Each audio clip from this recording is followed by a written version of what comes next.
شادی کا سنت طریقہ، نکاح سنت طریقے سے کیسے کریں؟ جلدی کر لیں شادی، اور کیا بہت لیٹ ہو گئے ہیں آپ، اب آس کر لیں بس۔ پہلا سنت طریقہ تو یہ ہے۔ دوسرا یہ کہ جہیز نہ لیں۔ تیسری بات یہ کہ بارات کو نہ بلائیں، لڑکی والوں کی طرف سے کھانا وانا نہیں ہوتا، یعنی بارات میں نہ جائیں، بلکہ لڑکی والوں کو بولیں کہ مسجد میں نکاح پڑھاؤ، 4-6 آدمی اپنی طرف سے لے آؤ اور نکاح پڑھا کے پتلی گلی سے واپس نکل جاؤ، اور جب رخصتی ہو جائے تو اگلے دن آپ ولیمہ کر لیں، اور ولیمے میں سب کو بلائیں، آپ کو جتنی اللہ نے گنجائش دی اس حساب سے پبلک کو کھانا کھلائیں۔ آپ زنانیوں کو مردانہ میں نہ گھسنے دیں، مردانوں کو زنانے میں نہ گھسنے دیں،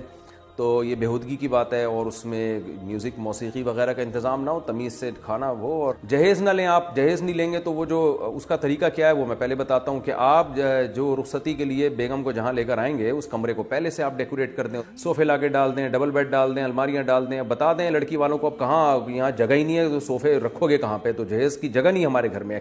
ایکسکیوز می۔